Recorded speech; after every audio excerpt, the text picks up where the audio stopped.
Now we look at example 13. Okay, a uniform beam. The keyword is uniform. If let's say uniform means that the mass of the beam, if let's say for this example you have a mass of 4 kilogram, so the 4 kilogram is exactly at the center of the beam. So if let's say it is 2 meters, so this one is 1 meter and then you have another 4 meter. So this is 4G Newton. Okay, please bear in your mind that if let's say mass is 4 kilogram, the weight is 4G Newton. G means the gravity. Okay, sorry. Okay. And now the question is find the position of the support.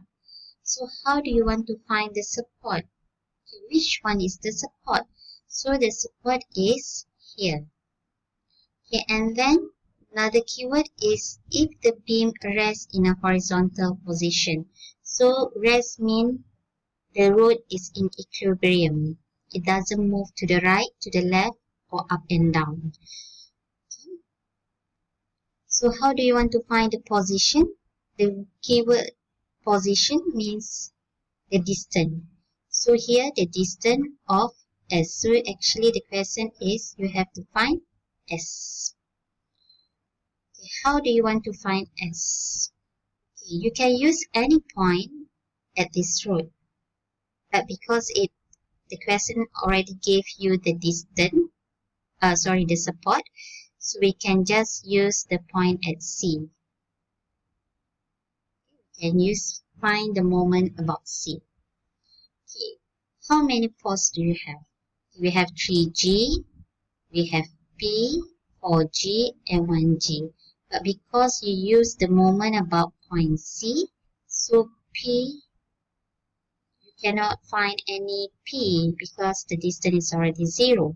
So you just use the other 3 poles.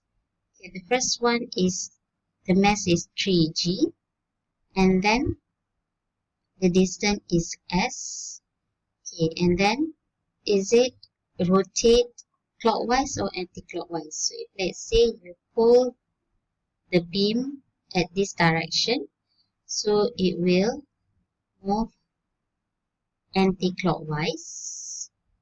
Okay, and then the second point is 4G. The distance is,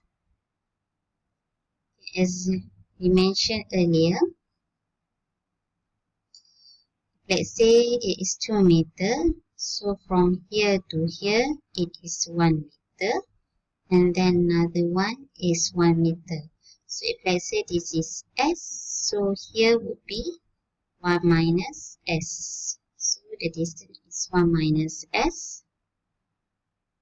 And then it will move here, it will move clockwise.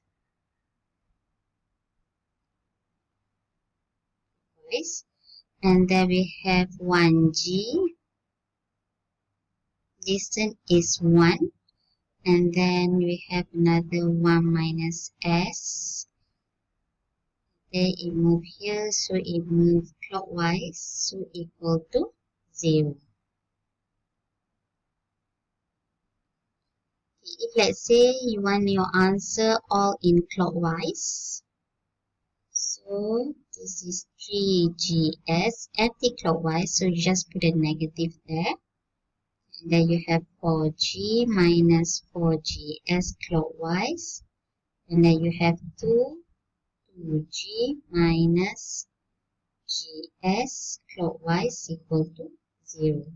So your objective is to find S.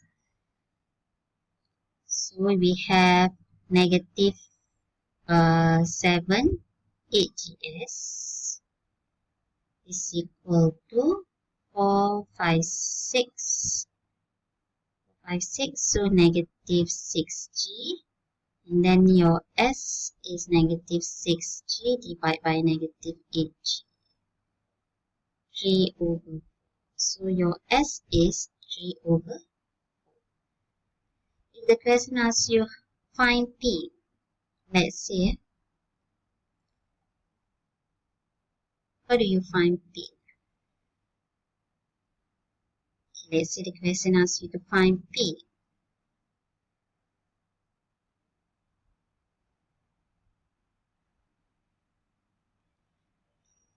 Know that the root doesn't move up and down, so the x and y components is equal to 0. So P is 3g plus 4g plus 1g. 8g Newton. Simple as that. And this one, we know that the moment must be equal to 0, where the mass and then the distance is equal to 0. Let's say you have 3 force, so the mass for all the 3 force and the distance is 3, so it is equal to 0. So you just have to remember it doesn't move to the right or left, and it doesn't rotate at any point.